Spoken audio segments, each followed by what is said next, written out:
Bonjour à tous, je vais essayer de vous montrer dans un premier tutoriel comment peindre l'Imperial 7 en étant avec des couleurs compatibles avec les pièces donjon.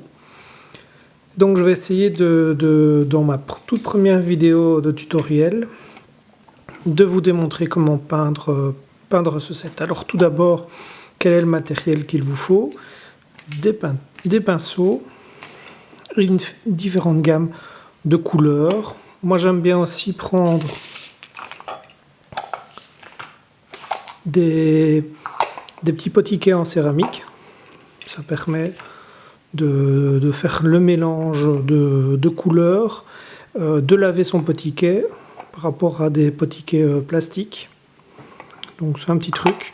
Avec le petit couvercle, une fois que le mélange est fait, ça permet de le conserver un peu plus longtemps. Alors, la couleur de base, moi j'ai choisi une peinture qu'on trouve en grande surface. C'est un testeur de chez Levi's.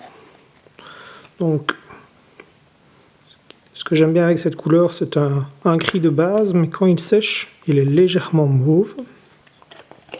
Et surtout, on n'a pas peur d'en mettre beaucoup. C'est la couleur de base. Vous voyez la pièce qui est ici, pas du tout peinte. Et vous voyez aussi que la peinture est un petit peu épaisse. Donc la première chose qu'il faut faire, c'est la diluer légèrement. Donc pour ça, on va prendre tout simplement de l'eau. On ne va pas hésiter à mélanger de l'eau pour qu'elle soit à la peinture, pour qu'elle soit beaucoup plus liquide. Voilà, la texture idéale une fois qu'on l'a diluée. Alors la deuxième étape, c'est d'enlever le surplus. Comme on a déjà une peinture, une pièce qui est déjà sombre, on va profiter du fait qu'elle soit déjà sombre pour essayer de garder un tout petit peu, dans les bas-reliefs notamment, cette couleur-là. Donc je vais essayer de badigeonner au maximum ma peinture, un petit peu partout, en n'insistant pas trop sur les crevasses. Au fur et à mesure, je reprends de la peinture, j'essuie le surplus et je peins ma pièce en n'oubliant pas les petites anfractuosités. Voilà. Au fur et à mesure, elle remplit tous les espaces. Et on n'hésite pas à ne pas trop aller dans le fond des pièces pour garder ce côté un petit peu sombre des pièces.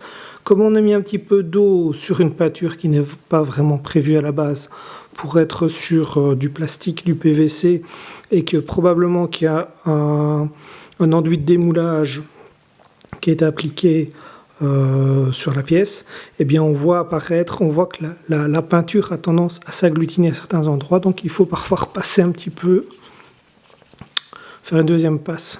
Pas oublier de le faire sur la tranche, en n'insistant pas non plus pour que ce soit uniforme. Vous voyez, le but, c'est de faire apparaître le relief. Pardon.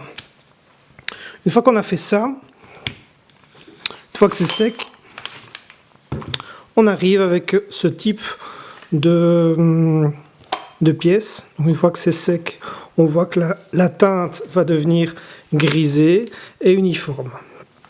Donc la deuxième étape, ça va être de placer quelques briques un peu différentes. Là, je vais reprendre une seconde palette. Et moi, j'utilise une teinte légèrement brune qui est vendue par Dwarvenforge, mais on peut trouver ou faire soi-même un mélange similaire. En fait, c'est un brun kaki. Voilà, on n'en met pas beaucoup au départ. L'idéal est bien sûr de faire des pièces en parallèle et donc d'utiliser la même couleur de base sur pas mal de pièces et puis de passer seulement à la deuxième couleur. Ici, je fais les pièces en succession pour pouvoir justement vous montrer les différentes étapes de la peinture, de la mise en peinture. Donc ici, le but, je vais vous montrer un petit peu la pièce qui est finie. Le but, c'est d'avoir, non pas toutes les briques, toutes les dalles qui soient recouvertes de peinture, mais quelques-unes prises au hasard. Voilà. On prend quelques briques au hasard, vraiment. Alors moi, j'aime bien essayer de voir celles qui sont un tout petit peu plus claires, celles où la peinture a accroché un petit peu plus et où le relief est moins mis en évidence. Voilà, c'est un truc comme un autre. Il ne faut pas vouloir toutes les mettre, quelques briques seulement, et on ne va pas non plus trop dans les anfractuosités. Même chose pour les briques qui se trouvent ici, pas les oublier, celles qui sont sur le coin, à différents côtés à la brique. Donc on n'oublie pas non plus de faire les tranches. Voilà une brique, on en fait une deuxième. Voilà.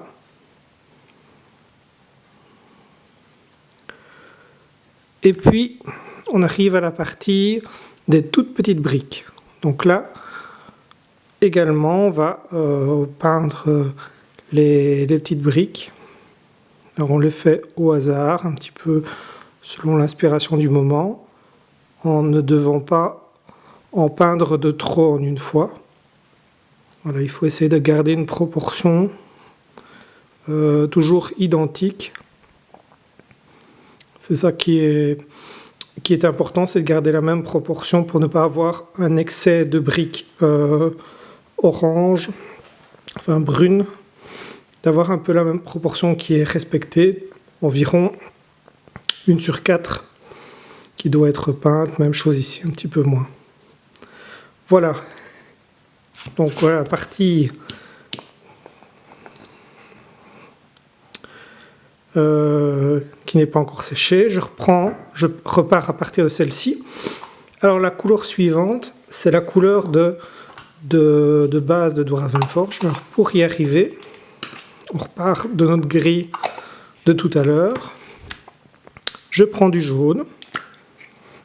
Et tout le secret va être de reprendre le jaune et de le mélanger au gris de base pour obtenir une sorte de vert kaki. Il faut la bien mélanger pour ne pas avoir que la teinte soit trop jaune ou trop grise. On peut éventuellement, si c'est trop jaune, remettre de la peinture.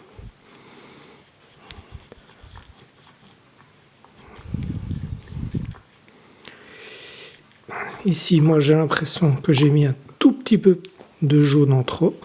Donc, je ne vais pas hésiter à remettre du gris. Là, c'est toujours travailler par essai-erreur. Alors, comment savoir quand est-ce qu'on est arrivé au bon mélange? Le mieux, c'est de repartir d'une pièce déjà peinte et de travailler par essai et erreur. Donc, c'est ce que je vais faire maintenant. Voilà. Une pièce déjà peinte préalablement. Je vais regarder si j'ai ma bonne teinte de mon jaune, de mon kaki plutôt. Alors ici, est-ce que j'y suis? Un tout petit peu encore de gris. Je crois que j'ai été un petit peu trop généreux avec le jaune tout à l'heure. Voilà, on va remettre encore du gris pour avoir la bonne teinte. Ici, tout l'intérêt justement de travailler avec une palette en céramique parce que ce mélange de peinture, je vais pouvoir l'utiliser et le garder pendant une bonne partie des pièces que je vais peindre. J'en ai pas mal. Je remets un petit peu d'eau pour fluidifier le mélange. Et là, on arrive vraiment dans une teinte qui me paraît optimale. Donc je mélange pour rendre le plus uniforme possible. Voilà. Donc quand j'ai besoin, je n'ai plus besoin de la peinture, je la cache pour éviter qu'elle ne sèche, que la peinture parte dans l'atmosphère, enfin que l'eau ne parte dans l'atmosphère. J'enlève le surplus, très important, parce que si je ne le fais pas, eh bien la peinture va saturer, va s'accumuler à certains endroits. Voilà. Je vais donc passer sur la pièce en frottant avec le pinceau et en n'insistant pas, surtout pas, sur le fond d'essayer d'inclure la peinture jusque dans le fond de la pièce, mais vraiment en frottant en superficie. Alors, ce n'est pas vraiment un dry brush parce que le dry brush, c'est encore plus léger, plus fin que ce que je viens de faire. Ici, je le garde en superficie, en surface plutôt, mais je dois quand même couvrir ma pièce de façon assez importante. Voilà.